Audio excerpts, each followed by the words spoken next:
Episode की शुरुआत में हमें स्कूल का सीन बताया जाता है जहां पर ओकरुन सोचता है कि मॉर्निंग हेलो बोलना कोई बड़ी बात नहीं है। मैंने पूरी रात इसी बात की तो प्रैक्टिस की है, पर मैं उसे पता नहीं चलने दे सकता कि मैं पहली बार किसी को मॉर्निंग में हेलो बोल रहा हूँ। तभी वो मोमो को गेट के सामने खड़ा हुआ देखता है। वो उसे हेलो बोलने ही लगता है कि वो सोचने लगता है कि हम भले ही अभी दोस्त बने हो, लेकिन एकदम से वो मेरा गेट के पास इंतजार क्यों करेगी। पक्का वो किसी और का इंतजार कर रही होगी। तभी पीछे से एक लड़की हेलो बोलने लगती है। अब ओकरुन साइड से जाते हुए सोचता है कि सही आंसर यही है कि मुझे इसे इग्नोर करके आगे चलना चाहिए। तभी मोमो उसे जाते हुए देखती है और अब एकदम से टक्कर मारकर बोलती है कि हे तुम लेट हो, अब चलो। ओकरुन भी खुश हो जाता है। अब दोनों आगे चलने लगते हैं। वहीं मोमो चलते हुए उससे एलियन की बातें करने लगती है। ओकरुन ज्यादा कुछ जवाब नहीं दे पाता। तभी मोमो बोलती है कि हम बाद में बात करेंगे, हम क्लास पर पहुंच गए हैं। ओकरुन क्लास में चलने लगता है तो एक लड़का उसे धक्का देकर बोलता है कि देखकर नहीं चलते बेवकूफ। दूसरी लड़की बोलती है कि तुम काफी अनोइंग हो, जल्दी वहाँ से हटो। ओकरुन अपने डेस्क में बैठकर बुक्स निकालता है और मन में सोचता है कि लोग भले ही कितने भी बुरे क्यों ना हो जाए, लेकिन फिर भी मैं उन्हें माफ कर दूंगा क्योंकि अब मेरी एक दोस्त है। तभी एक बॉल आकर उसको लगती है और वो सोचता है कि मैं इन्हें भी माफ कर सकता हूँ। दूसरी तरफ मोमो भी कुछ सोचने लगती है। वहीं उसकी दोस्त बोलती है कि ये तो पूरी तरह से जोन्ड आउट लगती है, ये कुछ अजीब तरह का बिहेव कर रही है। एक लड़की बोलती है कि मैं सोच रही थी कि इसने मुझे रिप्लाई क्यों नहीं किया, तो इसने कहा कि इसका फोन गुम हो गया है और कल तो ये स्कूल आई ही नहीं, शायद इसके बॉयफ्रेंड ने इसे धोखा दे दिया है, इस बात से वे दुखी है। अब दोनों उसकी शक्ल देखकर बोलते हैं कि हाँ ये हो सकता है। वहीं मोमो अपना सर नीचे डालकर बोलती है कि मुझे एलियंस के बारे में बात करनी है। दूसरी तरफ ओकरुन पेंटिंग करने लगता है और वो सोचता है कि मुझे मिस अयासे के साथ बात करनी है। आज सुबह मैं ढंग से उसके साथ बात नहीं कर पाया, कहीं वो ये ना सोचे कि मैं बेवकूफ हूँ। वहीं पर मोमो सोचने लगती है कि मुझे ओकरुन से एलियन के बारे में बातें करनी है कि वो खाते क्या है और वो अंडरवियर पहनते हैं या फिर नहीं। अब रिसेस का टाइम हो जाता है। मोमो और ओकरुन दोनों एक दूसरे से मिलने के लिए निकल जाते हैं, लेकिन एक दूसरे से टकरा नहीं पाते। अब मोमो ओकरुन की क्लास में पूछती है कि ओकरुन कहाँ पर है, तो एक लड़का बोलता है कि कौन ओकरुन, उसका असली नेम बताओ। मोमो बोलती है कि मैं उसका असली नेम नहीं ले सकती, उस लड़के को बुलाओ जो कि चश्मा लगाता है और उसे ओकल्ट चीजें पसंद है। लड़का बोलता है कि ओकल्ट चीजों में यहाँ पर किसे इंटरेस्ट है, इस टाइम लंच टाइम है, शायद वो कैफेटेरिया में होगा। दूसरी तरफ ओकरुन बोलता है कि मिस अयासी यहाँ पर है, तो एक लड़का बोलता है कि तुम क्या बोल रहे हो, मुझे तुम्हारी आवाज नहीं आ रही। अब ओकरुन सोचता है कि शायद वो कैफेटेरिया में होगी। वहीं मोमो बोलती है कि ओकरुन इस तरह के राउडी प्लेस पर नहीं जा सकता, वो जरूर स्कूल के स्टोर में होगा। अब दोनों ही अलग अलग जगहों पर जाते हैं जहाँ पर दोनों ही एक दूसरे से नहीं मिल पाते। ओकरुन बोलता है कि वो यहाँ पर नहीं है, मुझे अलग जगह पर जाना होगा। मोमो बोलती है कि शायद मुझे कैफेटेरिया पर जाना होगा, लेकिन अब दोनों ही फिर से एक दूसरे से नहीं मिल पाते। टेबल पर बैठकर ओकरुन सोचता है कि शायद वो मुझे अवॉइड कर रही है, उसने रियलाइज कर लिया होगा कि सुबह मैं कितना ज्यादा बोरिंग था। दूसरी तरफ टेबल में मोमो बैठकर सोचती है कि ओकरुन तुम कहाँ पर हो, रिसर्च टाइम खत्म होने वाला है। अब दोनों ही हमें एक दूसरे के साइड बाय साइड टेबल पर दिखाए जाते हैं। मोमो सोचती है कि आज सुबह वो काफी अजीब सा बिहेव कर रहा था, शायद उसे ऐसे लोग पसंद नहीं जो कि उसके सर पर चढ़ते हैं। मैंने ही ओकरुन की फीलिंग का ध्यान नहीं रखा। ओकरुन सोचता है कि मिस अयासे के बहुत सारे दोस्त हैं और मैं तो बस एक फ्रेंड का कैंडिडेट हूँ, इसलिए शायद वो मुझे अवॉइड कर रही है क्योंकि मैं तो उसके फ्रेंड में भी काउंट नहीं होता। वहीं पर मोमो बोलती है कि पता नहीं मैं ऐसी क्यों हूँ, मुझे माफ कर दो ओकरुन। दूसरी तरफ ओकरुन सोचता है कि मुझे माफ कर दो मोमो अयासे, और अब वो दोनों जाने लगते हैं कि तभी एक दूसरे से टकरा जाते हैं। मोमो बोलती है कि मैंने तुम्हें ढूंढ लिया ओकरुन। ओकरुन बोलता है कि मिस अयासे तुम यहाँ पर क्या कर रही हो। मोमो बोलती है कि ये तो मेरी लाइन है। अब मोमो बोलती है कि आउच, ऐसा लगता है कि हमारे दांत टकरा गए हैं। ओकरुन बोलता है कि मैं तुम्हें पूरे टाइम ढूंढ रहा था मिस अयासे। अयासे बोलती है कि ये तो मेरी लाइन है और इधर उधर भटकना बंद करो। ओकरुन बोलता है क्या तुम मुझे ढूंढ रही थी। मोमो बोलती है कि हाँ, लेकिन अब ब्रेक खत्म होने वाला है। ओकरुन बोलता है कि मुझे लगा कि तुम मुझे अवॉइड कर रही हो मिस अयासे।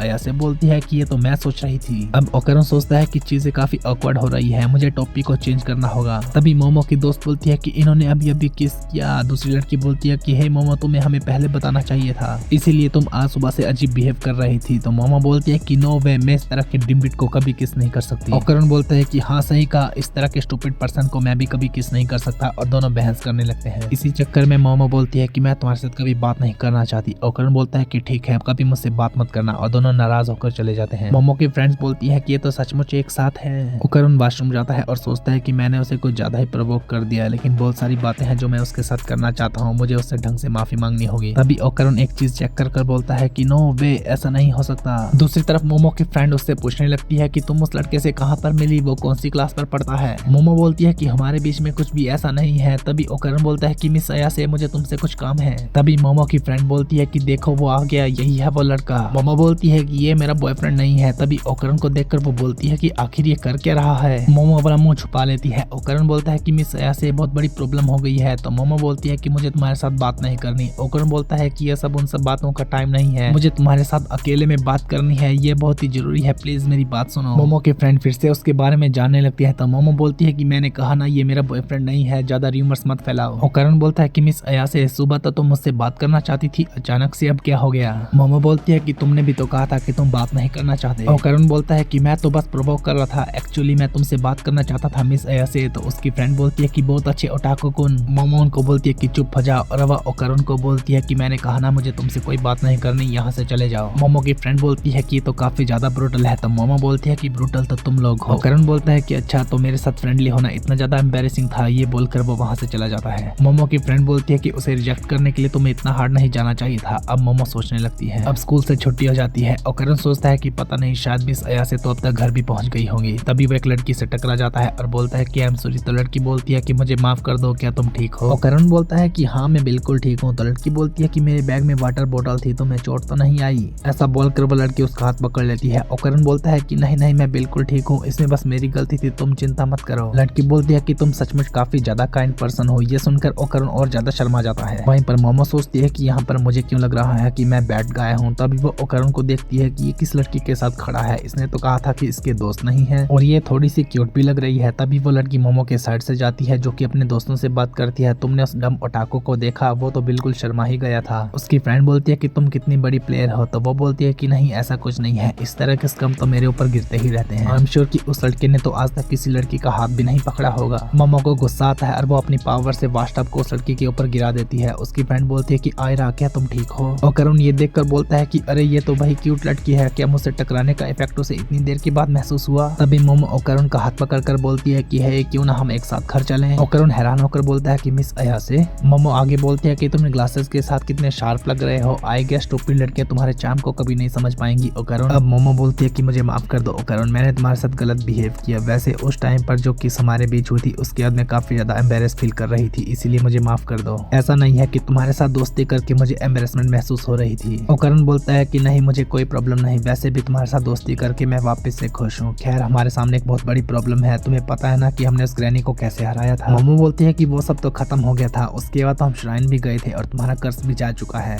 ओकरन बोलता है कि नहीं ऐसा नहीं है, मेरे बॉल्स फिर से गायब है, वो कर्ज वापिस आ चुका है। अब मोमो जोर जोर से हंसने लगती है। वहीं उसकी ग्रैनी बोलती है कि इसीलिए तो मैंने कहा था कि मुझे दिखाओ, और वैसे भी पहली बार में तुमने ये चीज नोटिस क्यों नहीं की? ओकरन बोलता है कि वेल शाफ्ट वापस आ चुकी थी, इसलिए मुझे लगा कि सब कुछ नॉर्मल होगा। ग्रैनी बोलती है कि असम्पशन लगाना बंद कराओ, वो चीज पेंसिल से बड़ी नहीं है, खैर मुझे खुद चेक करना होगा। ओकरन बोलता है क्या तुम क्या देखने वाली हो? तो ग्रैनी बोलती है कि मैं तुम्हारी वो चीज नहीं देखूंगी बल्कि तुम्हारी आत्मा को चेक करूंगी। अब वो उसे एक शीशे में देखने लगती है, जिसके बाद बोलती है कि मम्मा मुझे एक डॉल ले आओ, चाहे कैसे भी, इसके साथ ही वॉशिंग बिन और कुछ पानी भी लाना। अब ग्रैनी बोलती है कि सब लोग तैयार हो और डॉल को उसके सामने रखकर ग्रैनी अपनी कागज वाली स्टिक से ओकरन की पीठ पर मारती है। ओकरन आगे झुककर बोलता है कि ये सब क्या है? तो ग्रैनी बोलती है कि मुझसे बात मत करो टेंगरेन, वैसे मोमो तुम्हें इसके अंदर कुछ चीज दिखाई दे रही है? तो मोमो बोलती है कि हाँ, जब आपने इसे मारा था तब इसका ऑरा थोड़ी देर के लिए चेंज हुआ था। ग्रैनी बोलती है कि ठीक है, तुम्हें मेरी मदद करनी है, जैसे ही इसका ऑरा चेंज होगा तुम्हें उसे पकड़कर बाहर निकालना होगा। मोमो बोलती है कि अगर वो इसका ह्यूमन ऑरा हुआ तो ग्रैनी बोलती है कि तुम उसे बाहर नहीं निकाल सकती, तुम बस फौरन चीज को ही बाहर निकाल पाओगी। ग्रैनी बोलती है कि तैयार हो। जैसे ही वो ओकरन की पीठ पर मारती है, मोमो उसे अपनी तरफ खींच दिया, जिससे कि ओकरन आगे की तरफ गिरता है। मोमो बोलती है कि मैंने उसे निकाला था लेकिन वो मेरे हाथ से फिसल गया। लेकिन तभी वो डॉल उन्हें देखने लगती है और एकदम से उन्हें देखकर भागने लगती है। ग्रैनी उसे पकड़ने के चक्कर में गिर जाती है और बोलती है कि जल्दी से इसे पकड़ो। अब वो दोनों उस डॉल को ढूंढने लगते हैं। मोमो आंखें बंद करके उसके ऑरा को सेंस करती है और बोलती है कि मैंने उसे पकड़ लिया। अब वो डॉल बोलती है कि मुझे जाने दो, मैं तुम तीनों को खत्म कर दूंगी। मोमो ये देखकर हंसने लगती है। ओकरन बोलता है कि अमेजिंग मिस अयासे, तुम्हारी साइकिक पावर तो काफी ज्यादा इवॉल्व हो गई है, लेकिन एक मिनट, ये आखिर है कौन? तभी मोमो की ग्रैनी बताती है कि ये टर्बो ग्रैनी है। तो मोमो बोलती है लेकिन इसे तो हमने खत्म कर दिया था ना। डॉल बोलती है कि तुम्हारे जैसे यंगन्स मुझे हराएंगे, मुझे अंडर एस्टिमेट मत करो। मोमो बोलती है लेकिन ये कितनी क्यूट है। तो डॉल बोलती है कि मैंने कहा ना मुझे अंडर एस्टिमेट मत करो, जिस टाइम मैं बर्न होने वाली थी तो उसी टाइम मैंने अपनी आत्मा को एस्ट्रल फॉर्म में ला दिया और इस लड़के की बॉडी के अंदर छुप गई, और अब मैं बस इंतजार कर रही थी जिससे कि मेरी पावर रिकवर हो जाए, उसके बाद मैं तुम सबको खत्म कर दूंगी। मोमो बोलती है कि तुम हारने के बाद भी हमें मारने के बारे में सोच रही हो। तो डॉल बोलती है कि मैं बिल्कुल नहीं हारी हूँ, स्पेशली सबसे पहले तो मैं तुम्हें खत्म करूंगी। मोमो बोलती है कि लगता है तुम सिचुएशन को समझी नहीं हो, यहाँ पर फायदे में हम लोग हैं। ओकरन बोलता है कि हाँ सही कहा, मेरे बॉल्स को वापस करो क्योंकि अब तुम कहीं पर भी नहीं भाग सकती। डॉल बोलती है कि मुझे मारने के बारे में बिल्कुल मत सोचना, क्योंकि ऐसा हुआ तो तुम कभी नॉर्मल नहीं हो सकते। अब तुम समझे कि यहाँ पर कौन एडवांटेज पर है। अब जाओ लड़के, चाकू लाकर इन दोनों लड़कियों को खत्म कर दो, उसके बाद मैं तुम्हें नॉर्मल करने के बारे में सोच सकती हूँ। ओकरन गुस्से में बोलता है कि तुमने क्या कहा, कि तभी उसकी बॉडी अकड़ने लगती है और वो एकदम से ट्रांसफॉर्म हो जाता होता है। मोमो बोलती है कि हमने टर्बो ग्रैनी को बाहर निकाल दिया है, लेकिन फिर भी तुम ट्रांसफॉर्म में क्यों हो। ग्रैनी बोलती है कि इम्पॉसिबल, ये सब हो क्या रहा है। मोमो की ग्रैनी बताती है कि इस पेपर फैन की मदद से हम बुरी स्पिरिट्स को बॉडी से बाहर निकालते हैं। तुम भले ही छुपने की कितनी भी कोशिश क्यों ना कर रही हो, लेकिन इस चीज से तुम्हारी कॉन्शियसनेस बाहर आई है, तुम्हारी पावर्स अभी भी इसके अंदर है। और हाँ, एक आखिरी चीज, इस कॉन्शियसनेस को वापस से मैं ही भेज सकती हूँ। तुमने आज तक इस चीज को कभी फेस नहीं किया, फिर भी मुझे इडियट बोल रही थी। डोल के पसीने छूट जाते हैं। वो बोलती है कि मुझे माफ कर दो सेंसेई। ग्रैनी उसे मारकर बोलती है कि मैं तुम्हारी सेंसेई नहीं हूँ। और करुण बोलता है कि तुम तो काफी ज्यादा कूल हो साइको-चान, जिसके बाद वो एकदम से नॉर्मल हो जाता है। मोमो बोलती है कि ये तो काफी अमेजिंग है, तुमने ये सब कैसे किया। और करुण बोलता है कि पता नहीं, मुझे बस गुस्सा आ रहा था, जिसके बाद मैं अपने आप ही ट्रांसफॉर्म हो गया। दूसरी तरफ ग्रैनी उस कैट की हालत खराब कर देती है। तभी मोमो बोलती है कि तुम सचमुच काफी प्रेटी हो, मैं तुमसे नफरत नहीं करती। और उन लड़कियों को देखकर भी मुझे सेमी सिंपैथी फील हुई थी, इसलिए फ्रेंडली तरीके से बिहेव करते हैं। अगर तुम्हें अपनी पावर चाहिए तो इसके बॉल्स को वापस कर दो। डॉल बोलती है कि ठीक है, मैं तैयार हूँ, लेकिन इसके बॉल्स यहाँ पर नहीं है। मोमो बोलती है कि क्या कहा तुमने, तो प्रॉमिस किया था, झूठ मत कहो। तो डॉल बोलती है कि इसके बॉल्स को मैंने कहीं पर गिरा दिया है। तब वो दोनों बोलते हैं क्या तुमने कहीं पर गिरा दिया है। Okay guys, thank you so much for watching. यही था आज का एपिसोड। आई होप आपको ये वीडियो पसंद आई होगी। अगर आपको ये वीडियो पसंद आई है तो प्लीज मेरी वीडियो को लाइक, शेयर और मेरे चैनल को सब्सक्राइब करें।